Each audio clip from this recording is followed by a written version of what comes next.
Sejarah penubuhan pasukan penyelam TLDM telah bermula pada 1965, dikenali sebagai pasukan selam armada yang terletak di Woodland, Singapura. Seterusnya pada 1977, sekolah latihan menyelam ditubuhkan di bawah pentadbiran KD Pelanduk di Lumut, Perak. Pusat Selam TLDM secara rasmi telah ditubuhkan pada 15 Sep 1998 dan seterusnya ditauliahkan sebagai KD Duyung pada 5 Mei 2005. Terletak di pangkalan TLDM Lumut. Kini KD Duyung juga dikenali pusat peperangan periuk api seiring dengan keupayaan unit terkini. Penyelam TLDM merupakan salah satu cawangan kepakaran elit di dalam TLDM. Pegawai dan askar Laskar Penyelam TLDM dilatih khusus untuk melaksanakan tugas-tugas penyelaman yang berisiko tinggi dan di luar kemampuan anggota biasa TLDM. Sebagai pegawai dan askar Laskar Penyelam TLDM, mereka berperanan untuk melaksanakan tugas operasi selaman seperti operasi selaman dalam dan salvage, operasi selaman mengesan dan memusnahkan periuk api, operasi khas untuk menyokong pasukan anti perampasan maritim dalam pemusnahan ordinan letupan,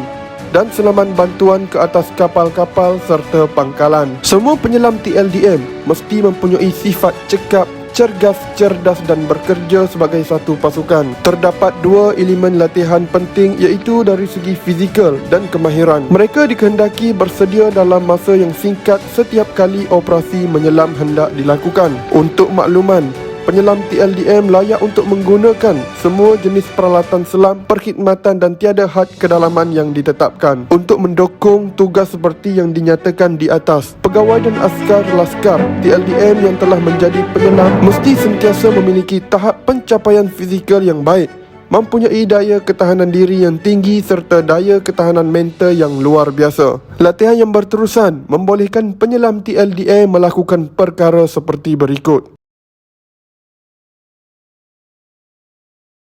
Selain itu, penyelam TLDM juga perlu melakukan latihan larian ulang-alik 20 meter beep test sama atau melebihi level 11.1. Berenang menggunakan fin sejauh 400 meter tidak melebihi 8 minit 30 saat. Kadang-kalanya larian jauh iaitu gate to gate KD Duyung, pintu gerbang Harimau 1 Lumut, pintu gerbang Harimau 3 KD Duyung sejauh 12 km dilakukan. Untuk latihan renangan jauh, penyelam TLDM akan berlari terlebih dahulu dari KD Duyung ke Jeti Lumut, seterusnya berenang balik dari sana ke Slipway KD Duyung sejauh 2 km untuk memantapkan lagi pengetahuan dan keyakinan diri dalam melakukan operasi sebenar. Latihan demi latihan dilakukan mengikut tim. KD Duyung mempunyai 4 tim khusus iaitu Tim 1, menyelam dalam dan salvage, Tim 2, mengesan dan memusnahkan periuk api, Tim 3, unit pemusnah bom dan Tim 4, selaman bantuan ke atas kapal-kapal serta pangkalan. Antara latihan yang dikendalikan oleh Tim 1 adalah pengendalian lifting bag, selaman attitude, prosedur menyelam dalam,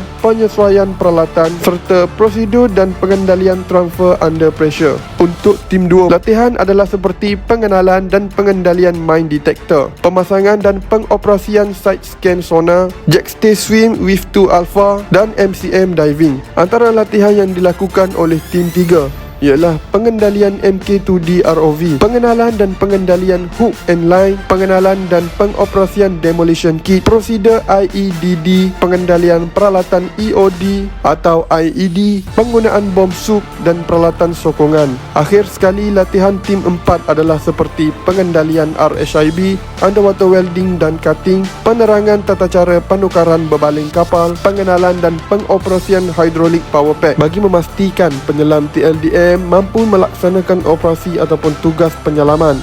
Latihan berterusan dilakukan agar mereka sentiasa berada dalam keadaan bersedia dan cergas. Di samping itu, mereka juga dihantar menyertai eksersis intra-TLDM, bilateral ataupun multilateral bagi memberi peluang kepada mereka untuk berkomunikasi dan bertukar-tukar kemahiran serta idea dengan peserta lain untuk diadaptasi dalam TLDM. Antara eksersis yang pernah disertai adalah bersama 5, Western Pacific MCM, Carat bersama TDM, Jerung Mas bersama Pascal, Christmas dan Kakadu. Dengan kemasukan kapal selam di dalam armada TLDM, Deep Diving merupakan cabang selaman yang ditumpukan pada masa kini. Pasukan Search and Rescue SAR dari kalangan penyelam adalah perlu bagi menghadapi sebarang kemungkinan. Di samping itu, peralatan menyelam yang terkini dan moden sangat diperlukan bagi memastikan kerja menyelam dalam dapat dilakukan dengan licin dan sempurna. Secara keseluruhan, latihan yang diimplementasikan adalah mengikut piawaian yang telah ditetapkan. Beberapa pembaharuan adalah perlu,